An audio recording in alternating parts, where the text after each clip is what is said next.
पहले एपिसोड में विनय ने इस गांव के श्राप के बारे में जाना, लेकिन इसे उन बातों पर विश्वास नहीं था। इसीलिए विनय ने अगले दिन से ही जहां सकीना और सुरेश रहा करते थे वहां नजर रखना शुरू कर दिया। विनय ने सोचा कोई है जो इनका नाम लेकर वे सब मौतें कर रहा है। इसलिए विनय रोज रात के 8 बजे आकर सकीना और सुरेश के घर के बाहर बैठ नजर रखने लगा। लेकिन कई दिनों तक नजर रखने पर भी विनय को कुछ ऐसा नहीं दिखा। पर एक दिन विनय रोज से थोड़ा जल्दी ही सकीना और सुरेश के घर के पास आ गया। विनय एक पेड़ के किनारे बैठा हुआ था। तभी उसने देखा वही चाचा जिसने विनय को सुरेश और सकीना की सब कहानी बताई थी। उसने देखा वो चाचा अपने हाथ में एक प्लास्टिक की थैली में कुछ लेकर सुरेश और सकीना के घर का दरवाज़ा खोल के सीधा घर के अंदर चला गया। विनय यह देखकर समझ चुका था पूरे गांव को मूर्ख किसी ने बना रखा है।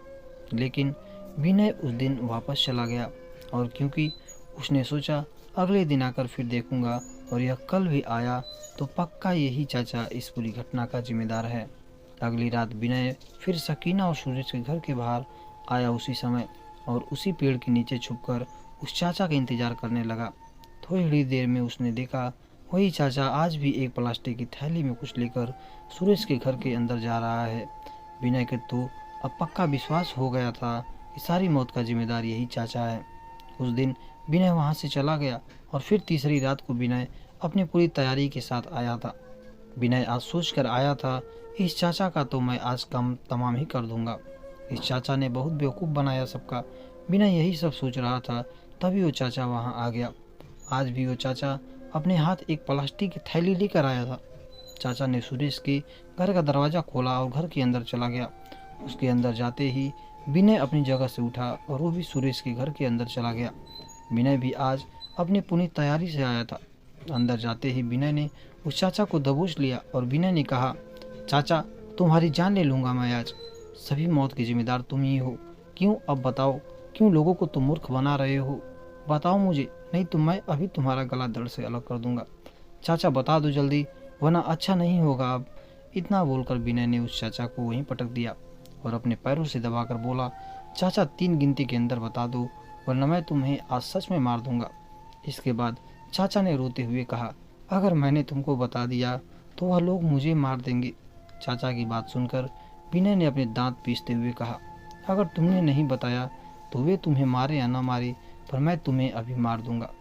विनय को इतना गुस्से में देख उस चाचा ने कहा, तुम्हें सब जानना ही है तो कल इसी समय यहीं मिलना। उसके बाद तुम अपनी आंखों से सब सच देख लेना। विनय उस समय बड़े गुस्से में था, लेकिन उसने उस समय चाचा को छोड़ दिया और कहा, चाचा तुम कल कहीं भागे या मुझसे झूठ बोलने की कोशिश भी करी ना, मैं सच में मानो तुम्हारी जान ले लूँगा। इतना बोलकर विनय उस चाचा को छोड़ दिया और वहाँ से अपने घर चला जाता। कल यानी अगली रात विनय 8 बजे ही सुरेश के घर के बाहर खड़ा हो गया और थोड़ी देर में उसने देखा वो चाचा आ रहा है, और उसने आज भी अपने हाथ में एक प्लास्टिक की थैली लेकर आ रहा है और उस थैली में वो कुछ बांध कर ला रहा है। चाचा ने आज विनय को देखते ही कहा, चलो अब मेरे साथ। इतना बोलकर वो सुरेश के घर के अंदर जाने लगा। आगे वो चाचा चल रहा था और पीछे विनय।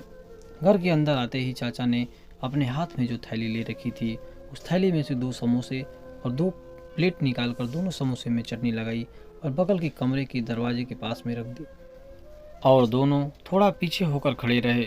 थोड़ी देर बाद विनय ने देखा किसी ने दरवाज़ा खोला, पर जिसने दरवाज़ा खोला था वो नहीं दिख रहा था और उसने समोसे की प्लेट अंदर खींच ली। इसके बाद उस चाचा ने विनय से कहा, जिन्हें तुम ढूंढ रहे हो वही हैं। उस चाचा की बात पूरी होती है उससे पहले ही विनय ने चिल्लाते हुए कहा, तुम कोई भी हो, अब तुम्हारा भांडा फूट चुका है। तुम कोई भी हो, अब तुरंत बाहर निकल जाओ, वरना मैं गाँव वालों को फ़ोन करके बुला लूँगा। अब भी सोच लो फिर क्या होगा तुम्हारा अंजाम। गांव वालों वही करेंगे तुम्हारे साथ जो करना चाहिए। लेकिन फिर भी कोई दरवाज़ा नहीं खोल रहा था।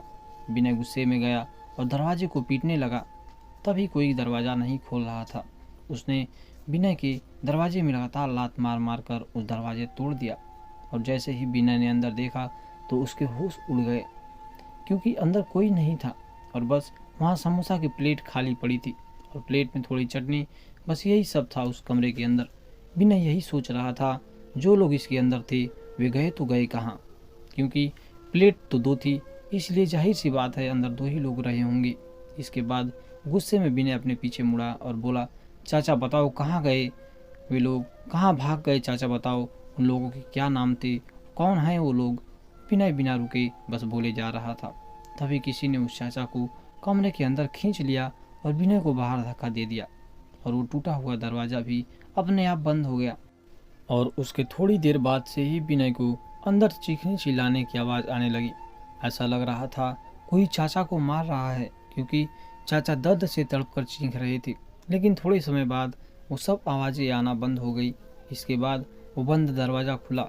विनय बाहर ही खड़ा था अभी तभी दरवाज़ा खुलते ही अंदर से दो लोग बाहर आए और जैसे ही विनय ने उन दोनों को देखा तो विनय की आंखें फटी की फटी रह गई और लग रहा था कि विनय की सांसें भी मानो रुक जाएंगी, क्योंकि अंदर से जो दो लोग बाहर निकले थे वे बिल्कुल जले हुए थे। वो एक लड़का और लड़की थे और दोनों बिल्कुल जली भुजी झुलसी हुई हालत में थे।